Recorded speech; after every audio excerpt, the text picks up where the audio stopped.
Dr. Muhammad Din.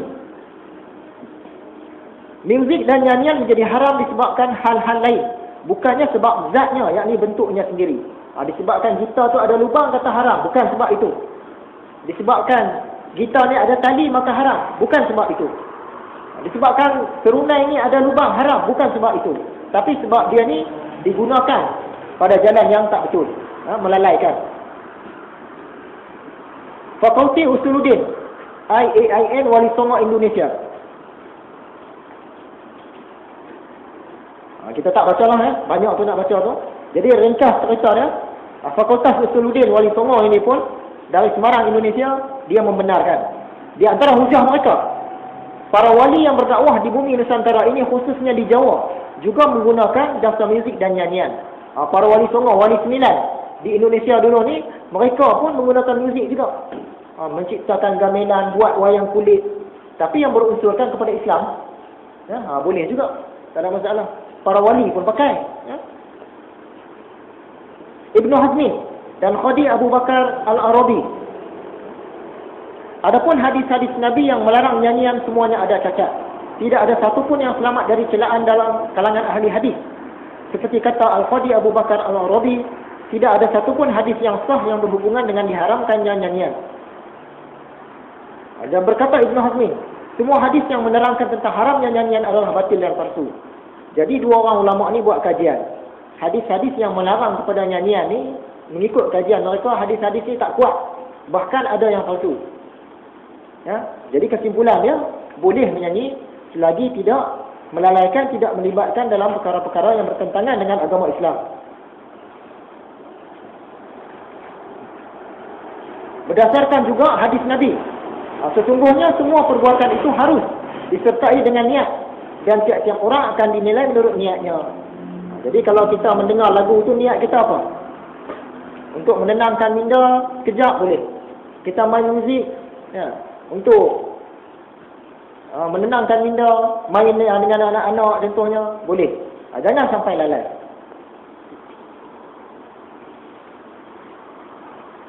Fatwa Negeri Kedah. Apa kata Fatwa Negeri Kedah? Harus menggunakan alat-alat muzik, sama ada yang bersifat tradisi atau moden, selagi ia tidak bertentangan dengan Islam dan tidak melalaikan. Boleh Dr. Yusuf Qaradawi. Ini lagi panjang cerita ni. Jadi kita ambil apa yang penting. Kata Dr. Yusuf Qaradawi, antara orang yang membenarkannya ialah Imam Al-Ghazali. Kemudiannya ahli-ahli Madinah. Kemudian golongan Zahiriyah. Kemudian dipersetujui pula oleh kaum Sufi. Ahli-ahli Sufi, ahli-ahli tarekat. Mereka ni ada dendangan zikir-zikir mereka menggunakan kumpang dan sebagainya. Imam Asy-Syaukani kata boleh. Abu Mansur Al-Baghdadi Asy-Syafi'i, Abdullah bin Ja'far, Imam Haramain Abdullah bin Zubair, Ibnu Umar, Ibnu Hazmin. Jadi ramailah, nak dikatakan ramailah orang yang mengatakan boleh nyanyian dan juga muzik, sama ada mereka cakap secara langsung ataupun secara tidak langsung. Muawiyah, Amru al-As, kedua-dua orang ni sahabat Nabi. Kedua-duanya pernah mendengar gitar di rumah Abdullah bin Ja'far. Mereka pernah dengar bunyi gitar. Kalau kata benda tu salah, tentulah mereka tak buat. Ni dua orang sahabat besar, Muawiyah, Amru al-As, dan juga Abdullah bin Ja'far.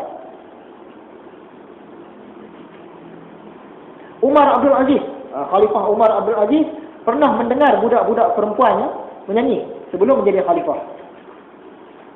Imam Ar-Rawyani menceritakan bahawa sesungguhnya mazhabnya Imam Malik bin Anas itu memperbolehkan yang menyanyi dengan memakai alat muzik. Demikian juga Ustaz Abu Mansur Al-Fawrani juga menceritakan dari Imam Malik tentang bolehnya mempergunakan gitar. Jadi yang popular, yang masyhur, orang mengatakan Imam Malik menentang nyanyian dan penggunaan alat muzik. Tapi bila orang lain ada buat kajian, rupanya ada juga Imam Maliknya yang membolehkan nyanyian dan menggunakan alat muzik bertali. Okay, banyaklah ulama-ulama lain kerja. Jadi kita ringkaskan. Tengok muka surat belakang sekali. Begitu juga Datuk Ning Abdul Aziz dan Ustaz Hadi Awang. Sebab mereka ni Mereka tak keluar fatwa tentang muzik. Tapi contohnya sambutan Kota Baru bagi Bandaraya Islam. Ya, dia jemput artis-artis yang sesuai dengan Islam dan dia ada kumpulan muzik. Ustaz Akid Hai menyanyi contohnya. Dia ada pemain gitar, ada pemain drum. Jadi benda ni boleh. Mereka ni dia tak kata boleh. Saya tak terbacalah tulisan mereka kata boleh. Tapi berdasarkan perlakuan mereka secara tidak langsung, kiranya benda tu tak boleh, dah tentulah mereka ni tak duduk dalam majlis tu. Dah tentulah dia tak jemput datang ke Kota Baru artis-artis tu, para pemuzik tu. Jadi maksud dia boleh selagi tidak terlibat dengan benda-benda yang tidak dihalalkan oleh Islam. Jadi apa benda dia yang tidak dibenarkan oleh Islam? Lagu-lagu yang tidak dibenarkan, muzik-muzik yang tidak dibenarkan. Yang pertama, jika lagu-lagu itu tidak mendidik, tak ada manfaat lagu tu. Contoh dia macam cerita Fatimah tadi lah, cerita memuji wanita, cerita pula tentang bentuk badannya, lagi dah tak boleh. Lirik yang berkisar tentang cinta lelaki wanita, menyanjung tokoh-tokoh jahat, menyanjung tokoh-tokoh jahat, tokoh-tokoh yang bukan ahli agama pun, banyak buat maksiat kita pergi sanjung, buat lagu untuk dia. Lagu-lagu lucah, lirik yang berbelit-belit, sampaikan orang-orang nak dengar pun tak faham apa benda dia nak sampaikan ni. Yang kedua, penyanyinya wanita, lebih-lebih lagi yang tak menutup aurat. Dan macam yang kita tengok lah, bila kata penyanyi wanita ni dah tentu dia tidak menutup aurat. Susah nak jumpa penyanyi wanita yang menutup aurat secara sempurna. Apatah lagi pula dia bertabarush, bersolek. Yang tu kita dengar muzik itu, kita berada dalam majlis itu, salah. Ataupun yang beraksi berlebih-lebihan. Dia perempuan, dia menari lenggok-lenggok, goyang sana goyang sini, inul darah sista. Dia buat goyang gerudi 360 darjah. Pusing punggung dia, tu dia. Sampai kan di Malaysia ni tak boleh masuk, inul. Tak boleh masuk.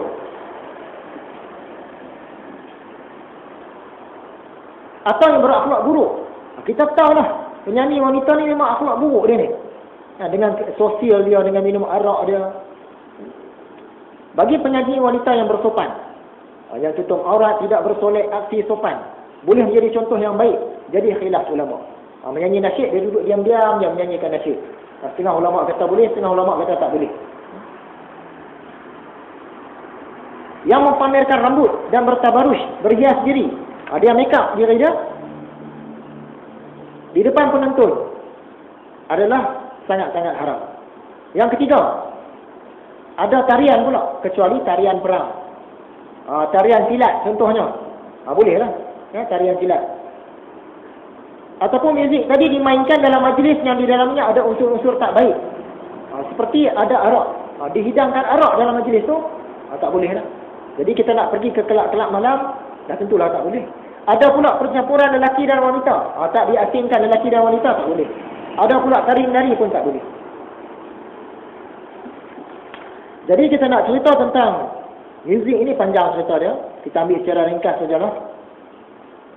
Sampailah ke penghujungnya, kita pun nak buat keputusan sendiri. Jadi keputusan ni keputusan kita sendiri. Orang tak boleh nak pengaruh kita, nak paksa kita. Jadi kita tanya sendiri, kita jawab sendiri lah. Berdosakah orang yang menyanyi dan bermain alat muzik? Jawapan yang pertama, berdosa. Sebagaimana fatwa ulama Salafi Wahabi tadi, Utsaimin, Albani, Fauzan dan Najmi. Yang kedua, tidak berdosa selagi tidak bercampur dengan maksiat. Yang mana kita nak pakai?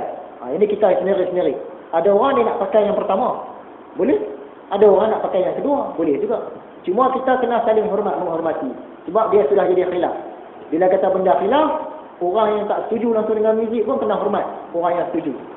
Orang yang setuju pula kena hormat juga orang yang tak setuju. Jadi kalau pandangan peribadi saya pakai yang kedua lah.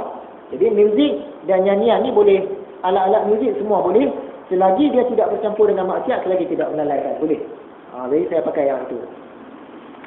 Jadi rasanya sekadar itu saja. Ada apa-apa soalan tak? Katanya.